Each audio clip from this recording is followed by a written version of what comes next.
मेरे प्रिय बच्चे, क्या तुमने कभी महसूस किया है कि कोई है जो भीतर से बुला रहा है? एक आवाज जो चुपचाप तुमसे कहती है कि तू कुछ बड़ा करने आया है। तू जाग, क्योंकि समय आ गया है।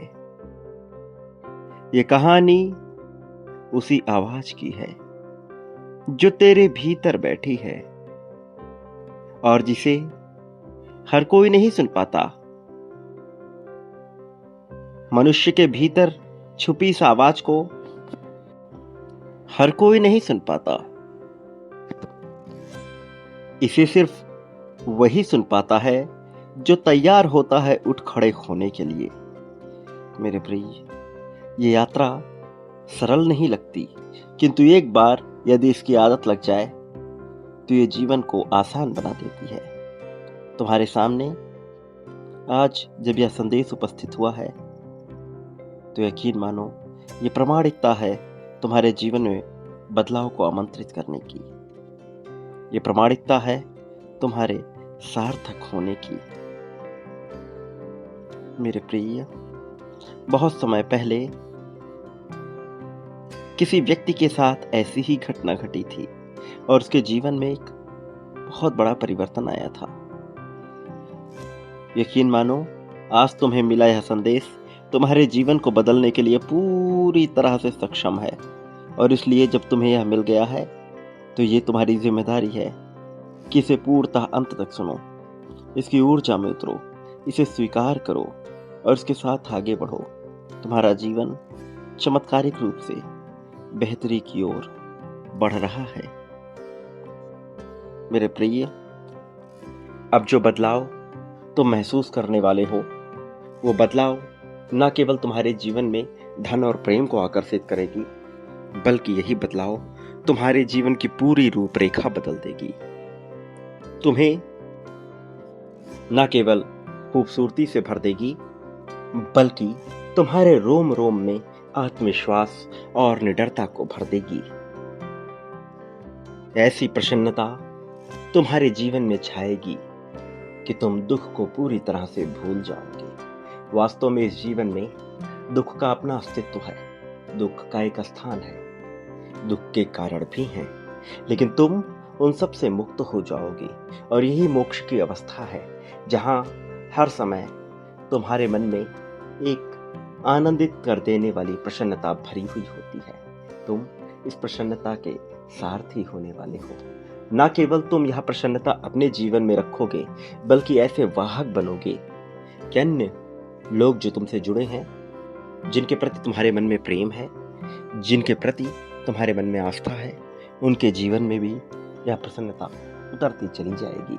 तुम्हारा रोम रोम आनंद से भर उठेगा। मेरे प्रिय,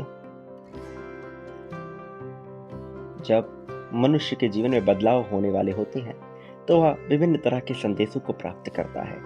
वह एक प्रक्रिया से गुजरता है, बांटने की प्रक्रिया से, पाने की प्रक्रिया से। प्रारंभ में वह बांटता है, बांटते बांटते उसे लगता है कि वह ज्यादा बांट रहा है, लेकिन यह ही एक प्रक्रिया है। जब वह थकता नहीं और ब्रह्मांड यह जान लेता है कि मनुष्य अपने स्वार्थ भाव से आगे बढ़ रहा है, फिर वह प्राप्त करने की अवस्था में आने लगता है। छुपी हुई शर्तों के आधार पर वह पाता है, थोड़ा थोड़ा करके, और फिर एक दिन ऐसा बवंडर उठता है कि सब कुछ उसकी झोली में ही आ गिरता है। क्या प्रेम, क्या धन, क्या संपत्ति, क्या सम्मान, क्या ताकत, क्या सामर्थ्य, वह हर चीज से भर चुका होता है। फिर वह सामान्य मनुष्य नहीं रह जाता, वह सामान्यता से कहीं ऊपर उठ खड़ा होता है। उसे तरह तरह के स्वप्न आते हैं, स्वप्न विजय के, स्वप्न विजय तिलक माथे पे लग जाने के, स्वप्न विजय ध्वज फहराने के, स्वप्न ऐसे जो उसके रोम रोम को पूरी तरह से आत्मविश्वास युक्त कर दें। उसका नाम सुनते ही लोगों में एक ऐसी जिज्ञासा उत्पन्न होती है कि वह उसके जैसा हो जाने को बेकरार हो जाते हैं। मेरे प्रिय, तुम्हें यह अवसर मिल रहा है। कारण बड़ा स्पष्ट है। चाहे तुम्हारे प्रेम की बात हो, चाहे तुम्हारे अपनेपन की बात हो, तुमने सदैव अपनों के लिए बेहतर करने का ही विचार रखा है। तुम्हारी यह विचारधारा तुम्हें अन्य लोगों से श्रेष्ठ बनाती है। तुम जान नहीं पाते, साधारण दृष्टि से देखते हो इस वजह से, किंतु मैं इसे दैविक दृष्टि से देख रहा हूं और मैं देख पा रहा हूं कि तुम कैसे सबसे अलग हो, अनोखे हो, कैसे श्रेष्ठ हो, कैसे प्रेममय हो। मेरे प्रिय, तुम्हारे मन में उत्पन्न हो रही हर एक तरह की जिज्ञासा मैं समझता हूं और उसके उत्तर भी तुम्हें मिलेंगे, इसमें कोई दो राय नहीं है। लेकिन अभी तुम्हारे लिए गतिशील होने का अवसर है। अभी तुम्हारे लिए आगे बढ़ने का अवसर है। अभी विचार करने से ज्यादा कार्य करने का अवसर है। यह समय ऐसा है कि तुम्हारे मन पे बहुत तेजी से प्रभाव पड़ने लगेगा। यदि तुम विचार करो तो तुम पाओगे कैसे तुम श्रेष्ठता की ओर जा रहे हो। मेरे प्रिय बच्चे, लोग तुम्हें हतोत्साहित करने का भी प्रयास करेंगे, किंतु तुम्हें अपने मन में धैर्य बनाकर रखना है। तुम्हें अपने मन की जिज्ञासा को समझना है, वह क्यों उत्पन्न हो रही है, किस कारण से उसे जानना है, और तुम्हें देखना है कि आखिर कैसे तुम निडरता की ओर बढ़ पा रहे हो। तुम्हें हर हाल में निडर होना ही है। मेरे प्रिय, इस संसार में सबसे सुंदर, सबसे प्यारा, सबसे खूबसूरत चेहरा वही होता है जिसके भीतर निडरता होती है, जिसके भीतर किसी तरह का भय नहीं होता। भयमुक्त चेहरा सबसे खूबसूरत लगता है। भयमुक्त मनुष्य सबसे श्रेष्ठ नजर आता है। फिर चाहे उसने अधर्म का ही साथ क्यों न दिया हो, वह आकर्षक लगने लगता है। मैं जानता हूं कि तुम पूरी तरह से धर्मयुक्त हो। धर्म वह नहीं जो तुम्हें समाज ने सिखाया, धर्म वह नहीं जो तुम्हारे परिवेश ने तुम्हें सिखाया। धर्म वह जो वास्तविक है, जो करने योग्य है, जो करना ही पड़ेगा। वह धर्म, तुम उस धर्म को भली भांति मानते हो, भली भांति जानते हो। मेरे प्रिय बच्चे, मैं तुम्हारे मन के सारे जंजालों को समाप्त कर तुम्हारे मन को पूरी तरह से साफ करने आया हूं। क्या तुम जानते हो, कुछ समय पहले एक मनुष्य, उसके जीवन में भी ऐसी ही परिस्थिति थी। वह भी तुम्हारी ही तरह बेचैन था। उस मनुष्य से हर कोई यही कहता कि तू सामान्य है, कुछ खास नहीं। हर कोई उसके आत्मविश्वास को कमजोर करना चाहता था, क्योंकि लोग उससे जलते थे। जलन के कारण या फिर निंदा के कारण लोग उसका तिरस्कार करना चाहते थे और उससे कहते थे कि तू सामान्य है, तुझ में कुछ खास नहीं। पर उसे पता था उसके भीतर कोई और है, कोई ऐसा जो शक्तिशाली है, जो परम है, जो दिव्य है। और एक रात उसे एक स्वप्न आया। उसके मन में कोई कह रहा था, अगर सच्चाई जाननी है तो उस जंगल में जा जहां लोग जाने से डरते हैं। वह मनुष्य सारी बाधाओं को जानते हुए भी उस जंगल में गया। जंगल में कदम रखते ही हर दिशा से आवाजें आने लगी। तू हार जाएगा। तू कौन है जो सच्चाई ढूंढेगा? तू कुछ नहीं कर सकता। लेकिन उसके भीतर से एक आवाज आई, चलता रहे, मैं तेरे साथ हूं। वो आवाज किसी और की नहीं थी, वो उसके खुद की आत्मा की थी। वही जो उसके भीतर बसा ईश्वर था, जो उसके अंदर बैठा था। जंगल में चलते हुए वह एक गुफा में पहुंचा। वहां एक प्राचीन संत तपस्या में लीन था। संत ने आंखें खोली और कहा, तू यहां आया है? बहुत वर्षों बाद कोई आया है। उस मनुष्य ने पूछा, क्या आप जानते हैं मैं कौन हूं? संत ने कहा, मैं जानता हूं, तू वही है जो युगों युगों से इस धरती पर आता रहा है। हर बार जब अंधकार बढ़ता है तू उजाला बनने आता है। मनुष्य कांप गया। मैं कैसे? उसने यह पूछा। संत मुस्कुराए। उन्होंने कहा, तेरे अंदर एक अग्नि है जो चाहे तो पर्वतों को चीर दे, पर तू उसी अग्नि से डर रहा है।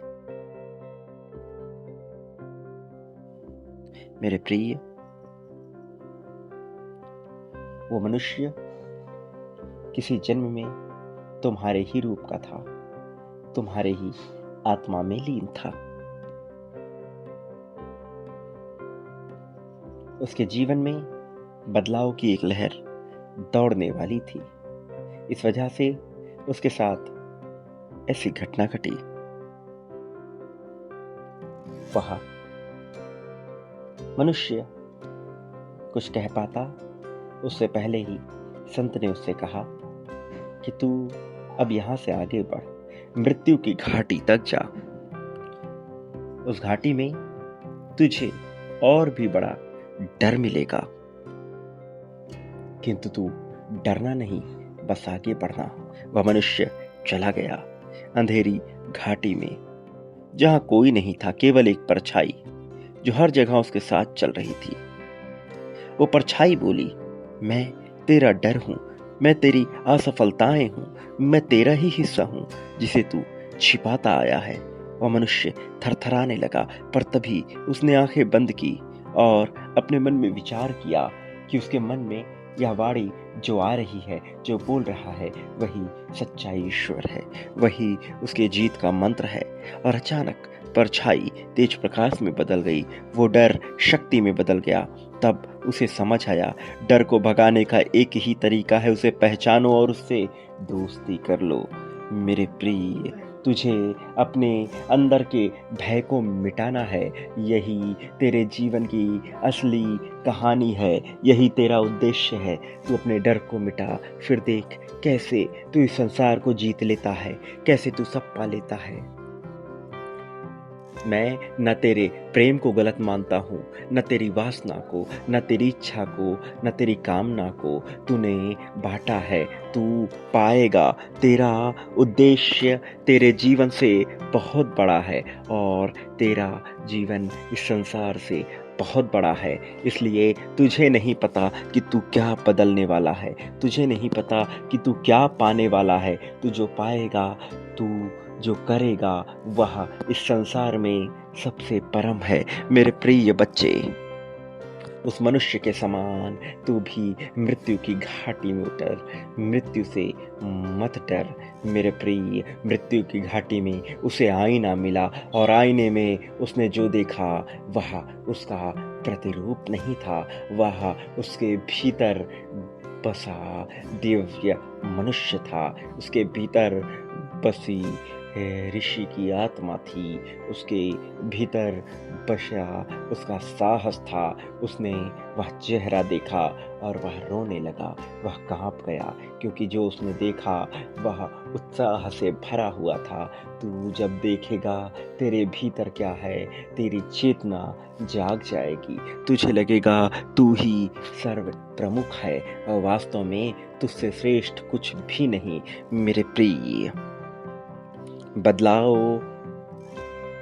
की पहली सीढ़ी तेरे भीतर से ही प्रारंभ होगी। ना उसे कोई बता सकता है, ना उसे कोई जता सकता है। तुझे अपने कदम बढ़ाने ही होंगे। तूने बाँटा है, तू पाने का हकदार है।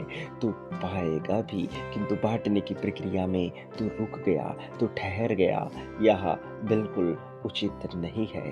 तू बाँट मेरे प्रिय, निरंतर, लगातार, बड़ी मात्रा और संख्या में। तुझे पता है तूने किया है, तू आगे बढ़ रहा है, किंतु छोटे में ठहरना नहीं। अभी संख्या 51,000 लिखकर इसी क्रम में बाँट और अपनी जीत की पुष्टि कर। यह पुष्टि कर कि तू जीतने के योग्य है। लिख कि तू जीत रहा है। लिख तू प्रकाश की शरण में है। लिख तू संपत्ति, समृद्धि, खुशहाली और प्रेम को पाने की राह पे है। मेरे प्रिय, तेरी नई कहानी लिखी जाएगी। तुझे पता नहीं, किंतु सारी चीज़ें घटित हो रही हैं। तुझे जो मिलने वाला है वह कितना विशाल है, तुझे कुछ भी ज्ञान नहीं है। यह सब हो रहा है, यह सारी कहानी लिखी जा रही है। तुझे दिख नहीं रही तो तुझे लग रहा है कि ऐसा नहीं हो रहा, किंतु यह हो रहा है। पर्दे के पीछे सारी कहानी, सारी योजना लिखी जा रही है। तू अभी प्रस्तावना में ही अटका है, जबकि तेरी पूरी किताब लिखी जा चुकी है। तेरे जीवन में तुझे वह लक्ष्य मिलने वाला है जो तू पाकर रोमांच से भर उठेगा। वह उद्देश्य मिलने वाला है जिसे पाकर तू आनंद से भर उठेगा। तेरा रोम रोम प्रसन्नता से भर उठेगा। आखिर क्यों तू ठहर गया? आखिर क्यों तू रुक गया? संदेह की बेड़ियों को तोड़ के आगे बढ़। अपनी कहानी को फिर से लिखना प्रारंभ कर। तुझे नहीं पता कितने माध्यम तेरे लिए रचे गए हैं। तू इस श्रृंखला को तोड़ नहीं सकता। तू यहाँ ठहर नहीं सकता। तू श्रेष्ठ है। नरों में तू इंद्र बनेगा मेरे प्रिय। आनंद में तू हर्ष बनेगा। प्रेम में तू स्नेह बनेगा। तू जो है वो सर्व प्रमुख है। तू एक ऐसा वृक्ष है जो सबको छाया देता है, ऐसा फल देता है जो देखने में साधारण लगता है, किंतु जिसके गुण विशेष है। तू कदम्ब है, तू श्रेष्ठ है। तुझे ज्ञान नहीं, किंतु तू बहुत आगे है। तू चमत्कार है, तू खुद में दिव्य है। तू प्रकृति नहीं, तू प्रकृति से भी ऊपर है। मेरे प्रिय, अपनी कहानी को बीच में मत छोड़, बांटना प्रारंभ कर। उठ और इस दुनिया को जगा। तेरा उद्देश्य बहुत ज़्यादा विशाल है, इसे सीमित ना कर। तू अकेला नहीं है, तेरे जैसे बहुतेरे सोए हुए हैं। तुझे उन सब को जगाना है, प्रेरणा से भर देना है। तू उन सब को रोमांच से भर देगा और उसमें तुझे मिलेगा परम दैवी आनंद। तेरे अपनी इच्छा शक्ति से कहीं ज़्यादा मेरे प्रिय, उस वीर मनुष्य की तरह जो मृत्यु की घाटी तक उतर गया और अंत में पा लिया उसने संपूर्ण जगत। तू भी आगे बढ़ और पाले सब कुछ गंभीरता के साथ, उल्लास के साथ, आनंद के साथ। तेरी इच्छाएं अब पूर्ण हो रही है। प्रेम की इच्छा, कामना, वासना, तेरी सारी प्रतिपूर्ति हो रही है। तेरी सारी इच्छाओं को भरा जा रहा है। सम्मोहित करने की कला तेरे भीतर विद्यमान हो रही है मेरे प्रिय। तुम वह हो जो रुक नहीं सकते, जो लड़ते हो, जलते हो, उजाला बन जाते हो, लेकिन फिर भी आगे बढ़ते हो। हर सुबह जब उठा करो तो बोलो, मेरे भीतर ब्रह्मांड है, मेरे कदम थमेंगे नहीं, डर मेरी शक्ति बनेगा। याद रख, जो खुद को जान गया वो ईश्वर को भी जान गया, और जो ईश्वर को जान गया उसे फिर कोई रोक नहीं सकता। तुम्हारे भीतर जो आवाज़ उठी है, इस आवाज़ को अपनी ताकत बन जाने दो। अब यहाँ बिल्कुल ना ठहरना, अपने कदम बढ़ाओ मेरे प्रिय, आगे बढ़ो। संख्या 51,000 लिखकर इस क्रम में बाँटना प्रारंभ करो। मेरे प्रिय, क्रम उच्च श्रेणी का होता है और इसमें तुम्हारी प्रगति भी उच्च श्रेणी की होती है। तुम्हारी इच्छाओं की पूर्ति तुम्हारे तरीके से भले ना हो, किंतु यह होगी। तुम्हारे समय पे भले ना हो, किंतु सर्वश्रेष्ठ समय पे होगी। तुम्हें जुड़े रहना होगा, आगे बढ़ना ही होगा। संख्या 777 लिखकर अभी इस पल में जीत को पाने की पुष्टि करो मेरे प्रिय, और अपने लिए नए जीवन को आकर्षित करो, सम्मोहन को प्राप्त करो। याद रखो, तुम इस संसार में कभी भी अकेले नहीं हो। मेरी शक्तियाँ सदैव तुम्हारे साथ हैं मेरे प्रिय। मेरे आने वाले संदेशों की प्रतीक्षा करना। मैं अवश्य आऊँगा तुम्हारा मार्गदर्शन करने, तुम्हें जीत दिलाने, जीत की राह में तुम्हें बहुत आगे ले जाने के लिए। मैं अवश्य आऊँगा मेरे प्रिय, सदा सुखी रहो, तुम्हारा कल्याण हो, वास्तविक अर्थों में तुम्हारी प्रगति होगी। याद रखो, तुम इस संसार में जो बाँटते हो, अपने लिए प्राप्त करते हो। प्रेम, धन संपत्ति, समृद्धि, खुशहाली, यहाँ तक कि सुख, दुःख, संदेह, शिकायत भी। चयन करो मेरे प्रिय, सही चीज़ें आकर्षित करो, तुम्हारा कल्याण निश्चित है।